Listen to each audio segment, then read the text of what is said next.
ভারতের রাজনৈতিক ইতিহাসে বহুবার ক্ষমতার পালাবদল ঘটেছে, কিন্তু কিছু কিছু পরিবর্তন শুধু সরকার বদলের মধ্যে সীমাবদ্ধ থাকে না, সেগুলো পুরো সমাজ, প্রশাসন এবং সীমান্তবর্তী অঞ্চলের রাজনৈতিক ভারসাম্য পর্যন্ত নাড়িয়ে দেয়। পশ্চিমবঙ্গের সাম্প্রতিক পরিস্থিতি ঠিক তেমনই এক অস্থির সময়ের জন্ম দিয়েছে। দীর্ঘ ১৫ বছরের শাসনের অবসান ঘটিয়ে বিজেপি যখন নিরঙ্কুশ সংখ্যাগরিষ্ঠতা নিয়ে ক্ষমতায় এলো, তখন অনেকেই এটিকে শুধুমাত্র একটি নির্বাচনী ফলাফল হিসাবে দেখেননি, বরং এটিকে দেখা হচ্ছে ভারতের পূর্বাঞ্চলীয় রাজনীতির এক বড় মোড় ঘোরানো মুহূর্ত হিসাবে। কিন্তু নতুন সরকারের শপথ অনুষ্ঠান শেষ হওয়ার আগেই রাজ্যের বিভিন্ন এলাকায় যে সহিংসতার আগুন ছড়িয়ে পড়েছে তা স্পষ্ট করে দিয়েছে এই বালাবদল মোটেও শান্তিপূর্ণ নয়। পূর্ব মেদিনীপুরের খেজুরির হিজলি শরীফ এলাকায় রাতের আধারে একের পর এক দোকানে আগুন লাগিয়ে দেওয়ার ঘটনায় পুরো এলাকা যেন মুহূর্তেই আতঙ্কের নগরীতে পরিণত হয়। ঘুম ভাঙতেই মানুষ দেখতে পায় আগুনে পুড়ে ছাই হয়ে গেছে বহু বছরের গড়ে তোলা জীবিকা। পোড়া টিন, ভাঙা কাঠ আর ছাইয়ের স্তূপের সামনে দাঁড়িয়ে অনেক ব্যবসায়ী নির্বাক। কেউ বলছেন এটি রাজনৈতিক প্রতিশোধ, কেউ বলছেন ক্ষমতা দখলের পর শক্তির প্রদর্শন। তবে সাধারণ মানুষের কাছে এসব বিশ্লেষণের চেয়ে বড় হয়ে উঠেছে নিরাপত্তাহীনতার প্রশ্ন। কারণ রাজনীতি যাদের হাতে, সংঘর্ষের আগুন শেষ পর্যন্ত গিয়ে লাগে সাধারণ মানুষের জীবনেই। রাজ্যের বিভিন্ন প্রান্ত থেকে একই ধরনের খবর আসতে শুরু করেছে। কোথাও দলীয় কার্যালয়ে হামলা, কোথাও দোকানপাট ভাঙচুর, আবার কোথাও রাজনৈতিক কর্মীদের বাড়িতে অগ্নিসংযোগ। নতুন সরকার ক্ষমতায় আসার পর যে রাজনৈতিক উত্তেজনা তৈরি হয়েছে সেটি দ্রুতই সহিংস রূপ নিতে শুরু করেছে বলে অভিযোগ বিরোধীদের। তৃণমূল কংগ্রেসের নেতারা প্রকাশ্যে অভিযোগ করছেন বিজেপি ক্ষমতায় এসেই বিরোধী সমর্থকদের ভয় দেখানোর কৌশল নিয়েছে। তাদের ভাষায় এটি শুধুমাত্র রাজনৈতিক সংঘর্ষ নয়, বরং বিরোধী কণ্ঠস্বরকে স্তব্ধ করার পরিকল্পিত প্রচেষ্টা।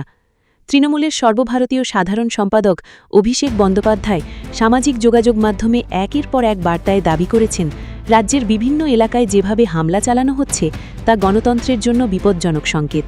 তিনি বলেন, মানুষের রুটি রুজির ওপর আঘাত করা হচ্ছে এবং আতঙ্ক সৃষ্টি করে রাজনৈতিক আধিপত্য প্রতিষ্ঠার চেষ্টা চলছে। তার অভিযোগ, যারা গত ১৫ বছর ধরে নির্বাচনের মাধ্যমে ক্ষমতায় আসতে পারেনি, তারা এবার প্রশাসনিক শক্তিকে ব্যবহার করে প্রতিশোধের রাজনীতি শুরু করেছে। অন্যদিকে বিজেপি এসব অভিযোগ সম্পূর্ণ অস্বীকার করেছে। তাদের বক্তব্য, তৃণমূল কংগ্রেস দীর্ঘদিন ধরে রাজ্যে রাজনৈতিক সহিংসতার সংস্কৃতি তৈরি করেছে এবং এখন ক্ষমতা হারিয়ে সেই দোষ নতুন সরকারের ওপর চাপানোর চেষ্টা করছে। বিজেপির দাবি, রাজ্যের বহু এলাকায় তৃণমূলের সশস্ত্র কর্মীরাই পরিকল্পিতভাবে অস্থিরতা সৃষ্টি করছে, যাতে নতুন সরকারকে ব্যর্থ প্রমাণ করা যায়। দুই পক্ষের পাল্টাপাল্টি অভিযোগে সাধারণ মানুষ আরও বিভ্রান্ত হয়ে পড়েছে। তবে রাজনৈতিক সংঘর্ষের এই আবহের মাঝেই আরেকটি বিষয় হঠাৎ করেই সামনে চলে এসেছে, বাংলাদেশ থেকে অনুপ্রবেশ এবং সন্দেহভাজন বাংলাদেশি নাগরিকদের প্রত্যাবাসন। দিল্লি এবার এই ইস্যুতে স্পষ্ট ও কঠোর অবস্থান নেওয়ার ইঙ্গিত দিয়েছে। ভারতের পররাষ্ট্র মন্ত্রণালয়ের সাম্প্রতিক বক্তব্যে বোঝা যাচ্ছে, বিষয়টিকে তারা এখন শুধুমাত্র প্রশাসনিক সমস্যা হিসাবে দেখছে না, বরং এটি জাতীয় নিরাপত্তার সঙ্গে সরাসরি সম্পর্কিত বলে মনে করছে। দিল্লির কূটনৈতিক মহলে আলোচনায় উঠে এসেছে, দীর্ঘদিন ধরেই নাগরিকত্ব যাচাই সংক্রান্ত হাজার হাজার মামলা অমীমাংসিত অবস্থায় পড়ে আছে। অনেক ক্ষেত্রে ভারতের পক্ষ থেকে পাঠানো তথ্যের জবাব আসতে বছরের পর বছর সময় লেগে যাচ্ছে। ভারতীয় কর্মকর্তাদের দাবি, অবৈধভাবে সীমান্ত পেরিয়ে আসা ব্যক্তিদের শনাক্ত করা এবং তাদের ফেরত পাঠানোর প্রক্রিয়া অত্যন্ত ধীর গতির, ফলে সীমান্তবর্তী রাজ্যগুলোতে রাজনৈতিক ও সামাজিক চাপ বাড়ছে। ভারতের পররাষ্ট্র মন্ত্রণালয়ের মুখপাত্র রণধীর জয়সওয়াল সাম্প্রতিক এক ব্রিফিংয়ে ইঙ্গিত দেন, দিল্লি আর এই বিষয়টিকে দীর্ঘসূত্রতার মধ্যে রাখতে চায় না। তিনি বলেন, যেসব ব্যক্তি বৈধ নথি ছাড়া ভারতে অবস্থান করছেন তাদের বিষয়ে দ্রুত সিদ্ধান্ত প্রয়োজন। তার বক্তব্যের পরই দক্ষিণ এশিয়ার কূটনৈতিক মহলের নতুন আলোচনা শুরু হয়েছে। কারণ এই মন্তব্য এমন এক সময়ে এসেছে যখন পশ্চিমবঙ্গে সরকার পরিবর্তনের ফলে সীমান্ত রাজনীতিতেও নতুন সমীকরণ তৈরি হয়েছে। বিশ্লেষকদের মতে, পশ্চিমবঙ্গে বিজেপির ক্ষমতায় আসা দিল্লির জন্য রাজনৈতিকভাবে গুরুত্বপূর্ণ, কারণ দীর্ঘদিন ধরেই বিজেপি বাংলাদেশি অনুপ্রবেশ ইস্যুকে রাজনৈতিক প্রচারের বড় অস্ত্র হিসাবে ব্যবহার করে আসছে। আসাম থেকে শুরু করে উত্তর পূর্ব ভারতের বিভিন্ন অঞ্চলে এই ইস্যু বিজেপিকে রাজনৈতিক সুবিধা এনে দিয়েছে। এবার পশ্চিমবঙ্গেও একই কৌশল আরও জোরালোভাবে সামনে আসতে পারে বলে ধারণা করা হচ্ছে। আসামের মুখ্যমন্ত্রীর সাম্প্রতিক কিছু বক্তব্য পরিস্থিতিকে আরও স্পর্শকাতর করে তুলেছে। তিনি অভিযোগ করেছেন, সীমান্ত দিয়ে অবৈধ অনুপ্রবেশ এখনও বন্ধ হয়নি এবং এটি ভারতের অভ্যন্তরীণ নিরাপত্তার জন্য বড় হুমকি। তার এই বক্তব্য বাংলাদেশের রাজনৈতিক ও কূটনৈতিক মহলেও আলোচনা তৈরি করেছে, কারণ ঢাকা বরাবরই বলে এসেছে বাংলাদেশ থেকে অবৈধ অনুপ্রবেশের অভিযোগ অনেক ক্ষেত্রে অতিরঞ্জিত এবং রাজনৈতিক উদ্দেশ্যপ্রণোদিত। তবে বাস্তবতা হল, সীমান্ত রাজনীতির এই প্রশ্ন এখন শুধুমাত্র দুই দেশের কূটনৈতিক টেবিলের মধ্যেই সীমাবদ্ধ নেই। এটি দুই দেশের অভ্যন্তরীণ রাজনীতিরও গুরুত্বপূর্ণ অংশ হয়ে উঠেছে। ভারতে বিরোধী দলগুলো অভিযোগ করছে, বিজেপি নির্বাচনী সুবিধার জন্য বাংলাদেশ ইস্যুকে বারবার সামনে আনছে। অন্যদিকে বিজেপি বলছে তারা কেবল জাতীয় নিরাপত্তা নিশ্চিত করতে চায়। ঢাকার জন্য পরিস্থিতি আরও জটিল, কারণ গত এক দশকে ভারত ও বাংলাদেশের সম্পর্ক অভূতপূর্ব উচ্চতায় পৌঁছেছে। বাণিজ্য, বিদ্যুৎ, রেল যোগাযোগ, আঞ্চলিক সংযোগ, প্রায় সব ক্ষেত্রেই দুই দেশের মধ্যে সহযোগিতা বেড়েছে। ভারত বাংলাদেশকে দক্ষিণ এশিয়ায় অন্যতম গুরুত্বপূর্ণ অংশীদার হিসেবে দেখে।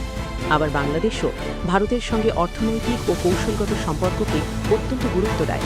কিন্তু অনুপ্রবেশ ইস্যু এমন একটি সংবেদনশীল বিষয় যা খুব সহজেই দুই দেশের সম্পর্কের উষ্ণতাকে অস্বস্তিতে রূপ দিতে পারে।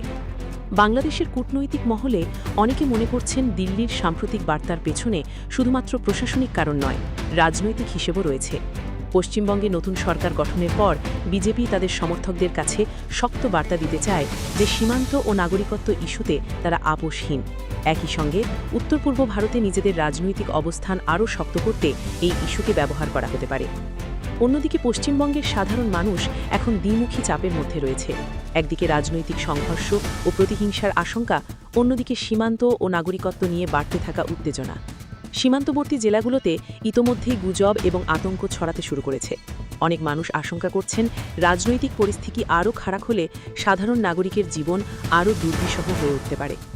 মেদিনীপুরের সেই পুড়ে যাওয়া দোকানগুলোর সামনে দাঁড়ালে পুরো পরিস্থিতির বাস্তব চিত্র স্পষ্ট হয়ে ওঠে। একজন দোকানদার বলছিলেন, তিনি জানেন না কারা আগুন দিয়েছে, কিন্তু তার বহু বছরের পরিশ্রম কয়েক মিনিটেই শেষ হয়ে গেছে। রাজনীতি কারা করবে, কে ক্ষমতায় থাকবে, এসব নিয়ে তার আগ্রহ নেই। তিনি শুধু চান শান্তিতে ব্যবসা করতে। কিন্তু বাস্তবতা হল, রাজনৈতিক সংঘর্ষের সবচেয়ে বড় মূল্য শেষ পর্যন্ত সাধারণ মানুষকেই দিতে হয়। রাজনৈতিক পর্যবেক্ষকদের মতে, পশ্চিমবঙ্গের বর্তমান পরিস্থিতি শুধু একটি রাজ্যের অভ্যন্তরীণ সংকট নয়, এটি পুরো দক্ষিণ এশিয়ার ভূ রাজনীতির ওপর প্রভাব ফেলতে পারে। কারণ পশ্চিমবঙ্গ ভৌগোলিকভাবে এমন একটি অঞ্চল যা ভারত ও বাংলাদেশের সম্পর্কের ক্ষেত্রে অত্যন্ত গুরুত্বপূর্ণ। সীমান্ত বাণিজ্য থেকে শুরু করে সাংস্কৃতিক যোগাযোগ, সব ক্ষেত্রেই এই রাজ্যের ভূমিকা বড়। দিল্লির সাম্প্রতিক বার্তায় আরেকটি বিষয় স্পষ্ট হয়েছে, ভারত এখন সীমান্ত ব্যবস্থাপনাকে আরও কঠোর করতে চাইছে। সীমান্তে নজরদারি বাড়ানো, নাগরিকত্ব যাচাই প্রক্রিয়া দ্রুত করা এবং সন্দেহভাজন অনুপ্রবেশকারীদের শনাক্ত করার উদ্যোগ জোরদার হতে পারে। এতে সীমান্তবর্তী এলাকায় বসবাসকারী মানুষের ওপর